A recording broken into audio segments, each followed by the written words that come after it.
Halo, kembali lagi bersama saya Elia Sabit Sirait. Video kali ini membahas mengenai praktikum oceanografi untuk mengetahui pola gerakan air panas dan air dingin. Pertama, sediakan dulu alat dan bahan yang dibutuhkan. Di praktikum kali ini, bahan dan alat yang dibutuhkan ialah yang pertama, satu buah wadah plastik, yang kedua, dua buah gelas, yang ketiga, tisu wajah atau tisu makan, yang keempat, air biasa untuk dimasukkan ke dalam wadah, yang kelima, air dingin untuk dimasukkan ke dalam gelas, dan yang terakhir adalah air panas untuk dimasukkan ke dalam gelas. I feel my heart for the first time, 'cause now I'm moving on, yeah, I'm moving on.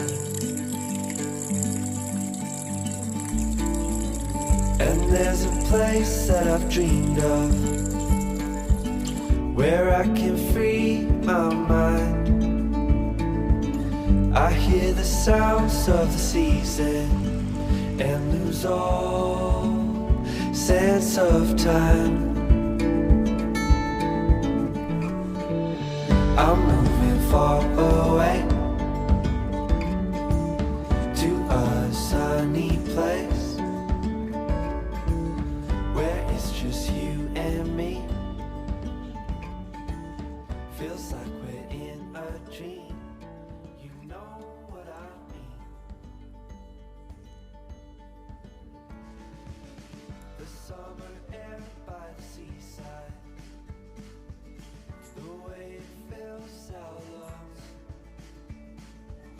the fire burns in the night sky. This life will keep us young, yeah, keep us young.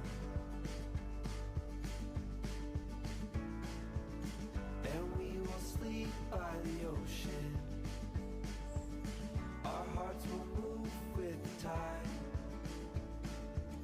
and we will wake in the morning to see the sun paint the sky. I'm moving far away to a sunny place where it's just you and me. Feels like we're in a dream. You know what I mean.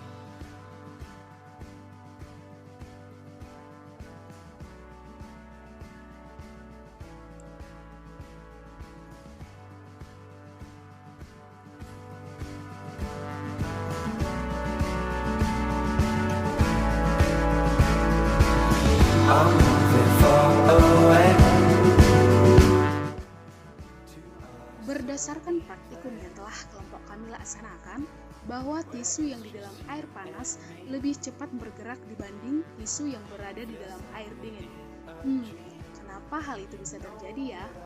Itu karena perbedaan densitas yang kecil secara horizontal atau misalnya akibat perbedaan pemanasan di permukaan yang dapat menghasilkan arus laut yang sangat kuat.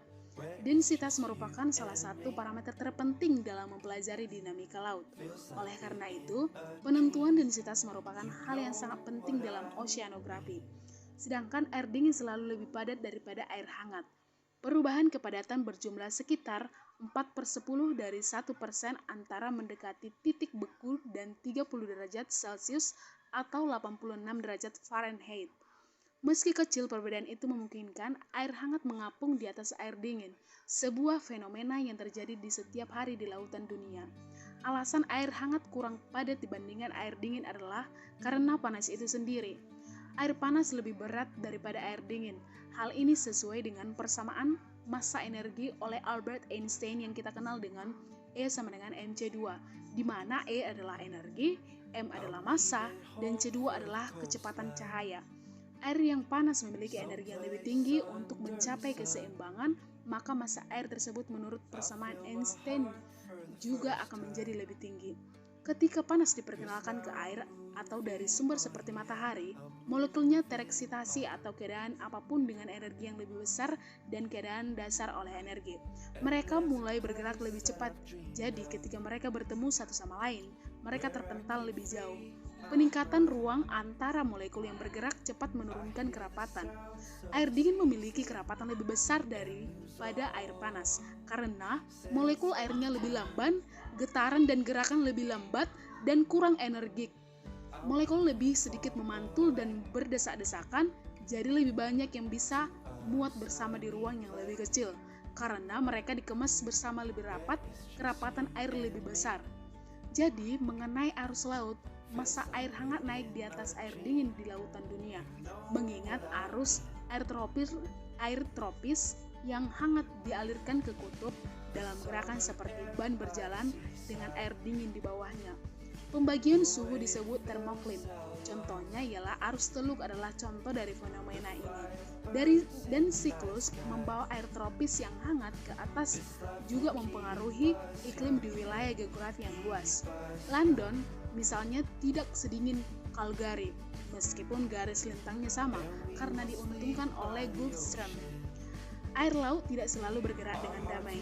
Terkadang saat air panas dan dingin dan massa udara bertemu, hasilnya adalah badai atau bahkan angin topan.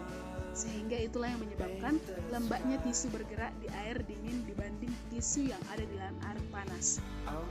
Sekian video penjelasan praktikum dari kelompok 4 mengenai pola gerakan air panas dengan air dingin.